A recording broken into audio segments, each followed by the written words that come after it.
Seguimos conversando con el viceministro del Trabajo, César Segovia.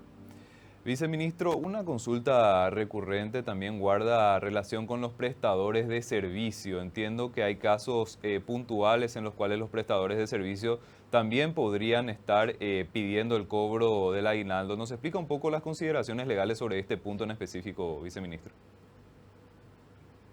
Sí, efectivamente, la gente que emite factura, que normalmente es también una consulta bastante reiterativa, sí tienen derecho a percibir el aguinaldo si es que esa prestación ya se realiza en forma continua, si esa prestación cumple un horario determinado del trabajador, hay una relación de dependencia, hay una relación de exclusividad, que son los requisitos que puede determinar una relación laboral. Creemos nosotros desde el Ministerio de Trabajo que cuando ese trabajador debe estar en la seguridad social, ese trabajador está afectado por el código laboral y emitir la factura es una simulación de la relación laboral.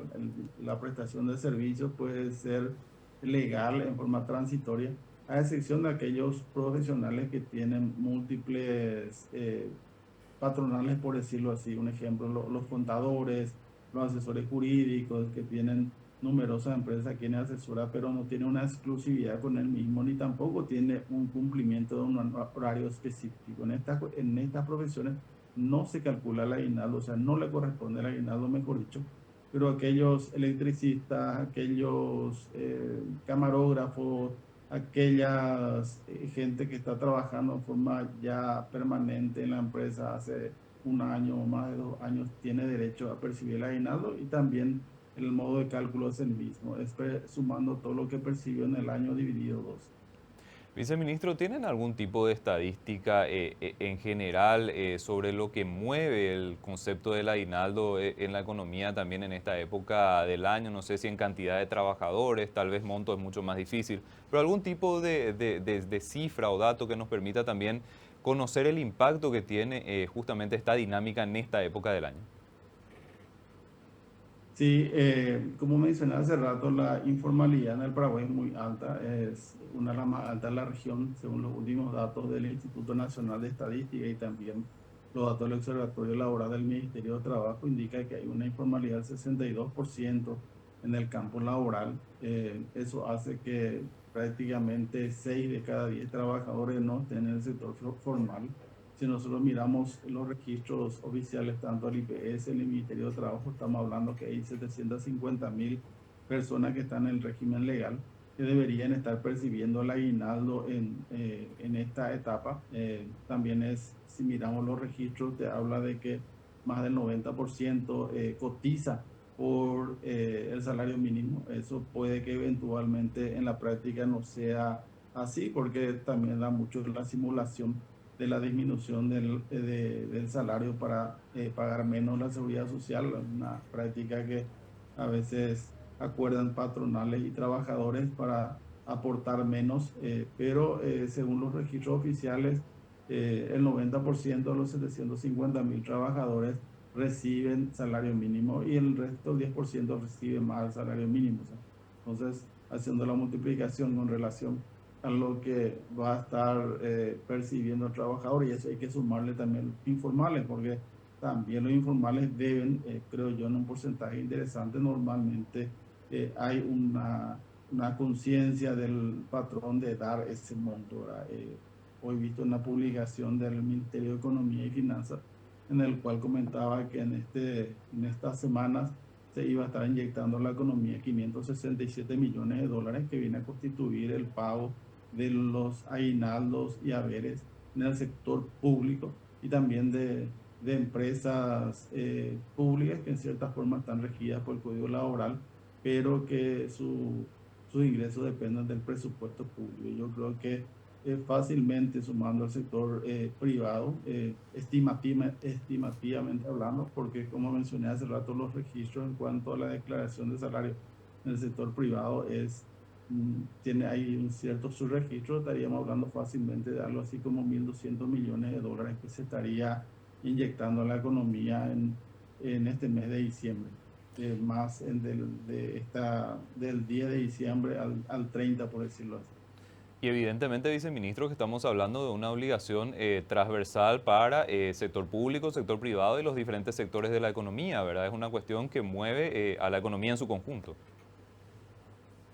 Sí, eso se nota en cada fin de año si nosotros salimos un poco por la ciudad, en realidad no solamente la capital y área metropolitana, vemos cómo aumenta el tráfico, vemos cómo aumentan las personas en los shopping, en los mercados, o sea, ese derrame del aguinaldo se da en todos los niveles, no solamente la gente que tiene ingresos altos perciben ese aguinaldo, sino también el trabajador que a veces percibe incluso menos del mínimo, tiene esa tradición o por lo menos una costumbre de que perciba ese derecho y eso se vuelve nuevamente a inyectar en la economía, en el consumo. Preferentemente los trabajadores de clase media baja son los que más destinan en un 100% prácticamente, en un 99% al consumo y la clase más adinerada normalmente sí destina un porcentaje más elevado para el ahorro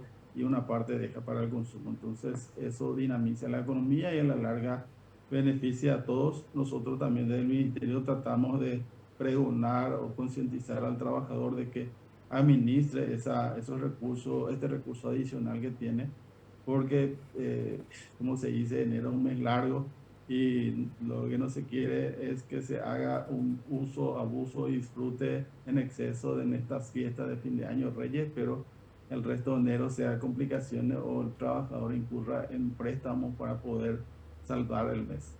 Justamente iba a ir a eso, viceministro. El área de competencia tal vez del ministerio es el cumplimiento de la obligación, pero también desde el gobierno entiendo que hay que hacer un esfuerzo en concientizar sobre lo que sería el uso correcto del aguinaldo. Es un ingreso que se da una sola vez en el año y bueno, como usted dice, después en el caso de mucha gente, enero suele ser muy largo y se suelen dar desequilibrios económicos que tampoco convienen a las familias del país.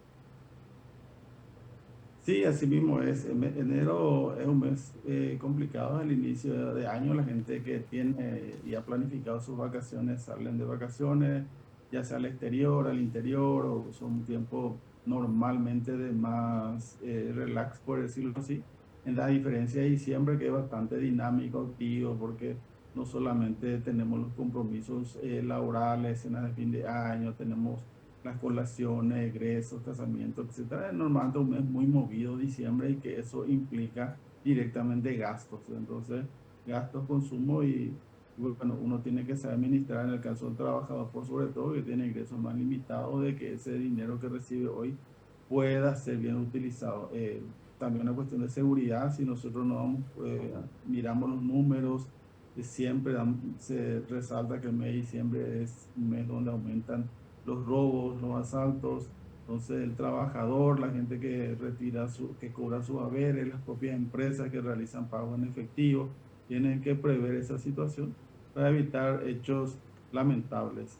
Te mencioné hace rato que hoy tenemos una reunión a las 10 horas con la gente de la Superintendencia de Banco, la gente de la ASOBAN también va a participar, la gente de SEDECO, porque queremos también que haya promociones, no haya promociones engañosas, mejor dicho, porque a veces también eso le afecta al trabajador y para eso es muy importante la Secretaría de Defensa del Consumidor. Viceministro, en casos específicos el aguinaldo se puede fraccionar. El aguinaldo se puede fraccionar siempre y cuando el pago total se realice antes del 31 de diciembre. Hay empresas que por una cuestión de manejo de flujo financiero acuerda con su trabajador darle una parte del aguinaldo incluso ya meses antes, agosto, septiembre, etcétera. Y hay otros que acuerdan darle una parte en la primera quincena de diciembre y la otra parte en la segunda quincena de diciembre. Tuvimos casos nosotros años anteriores en los cuales algunas empresas entregaban el 50% del aguinaldo antes de Año Nuevo y el 50% entregaba en la segunda quincena de enero. Y es una situación irregular, es una situación que está fuera de la normativa y hemos hecho en su momento las observaciones a las empresas y también las empresas que fueron reiterativas hemos aplicado las multas pertinentes.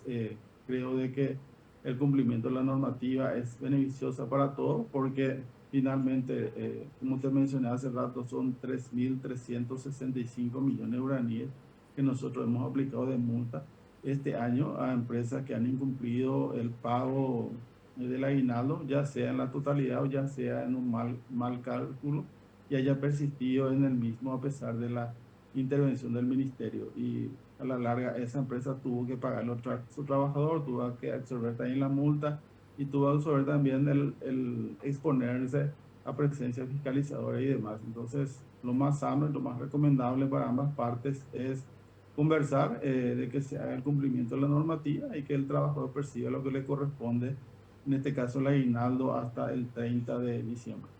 En el caso de querer hacer alguna denuncia, el trabajador tampoco tiene que contratar ningún tipo de servicio de abogado, de asesoría. Todo esto lo provee el ministerio de forma gratuita, viceministro. Sí, así mismo es. Te agradezco el comentario. Es así, el ministerio ofrece el rol de mediador, ofrece el rol de que se envíe las notificaciones. Recomendamos a los trabajadores no incurrir necesariamente en ese costo de contratar abogados o contratar gestores. Por lo menos cuando vía administrativa no hace falta. Capaz que si es que no se llega a ninguna solución instancia administrativa y vía judicial, sí, ahí va a tener que contratar un abogado. En todo caso, se puede ver con la Defensoría Pública, con quien tenemos también conversaciones y estamos prontos a firmar un convenio que va a permitir una mayor accesibilidad a los trabajadores de escasos recursos para que puedan hacer valer sus derechos y que el impedimento de la falta de recursos no implique no gozar de esos derechos, ¿verdad? Pero el trabajador puede realizar la denuncia en forma física, presencial, en el Ministerio de Trabajo acá en Asunción, en todas las regionales del país. Puede realizarlo a través de la página web del ministerio. Entra en la página, va a encontrar un link donde es denuncias, en el cual realiza su denuncia, completando todos los datos necesarios para que pueda ser identificado la empresa, pueda ser identificado la dirección, pueda ser identificado para uso del ministerio del trabajador. Nosotros generamos una notificación de la empresa y chequeamos la documentación si efectivamente ese trabajo percibió y cuánto percibió su aguinaldo. Y una tercera, como mencioné también hace rato, es la opción de hacerlo vía WhatsApp, que es el 0993-308-100, en el cual automáticamente al contactar con ese número se va a estar pidiéndole los datos necesarios para la defensa del derecho del trabajador. Las denuncias, como mencioné, pueden ser nominales, donde el trabajador mismo pide llevar la notificación porque considera que eso es más rápido, más directo y efectivo, y otros prefieren mantener la identidad porque cree que eventualmente puede afectar la relación laboral. Y a manera de información y de referencia, nosotros este enero hemos recibido, como mencioné hace rato, 374 denuncias, de las cuales eh, son 94 fueron anónimas y las demás fueron nominales. Entonces también tenemos un dato por sexo, tenemos por zona del país, o sea, tenemos una serie de informaciones que nos permiten abordar de una manera más adecuada esta problemática del incumplimiento del derecho del trabajador, que es el cobro del aguinaldo. Perfecto, viceministro. Creo que brindamos toda la información necesaria para cualquier trabajador que tenga algún tipo de duda y seguramente ante cualquier duda adicional también están habilitadas las redes sociales del ministerio y la página web. Le agradecemos muchísimo, viceministro, esta comunicación y estamos nosotros atentos a novedades que puedan ir surgiendo sobre este tema. Muchas gracias, agradezco la oportunidad de poder contactar con la audiencia. Para nosotros es fundamental el apoyo a los medios de comunicación porque es una forma también de explicar debidamente el derecho, en este caso, que tiene el trabajador y las obligaciones de la patronal. Que tengan muy buen resto de jornada.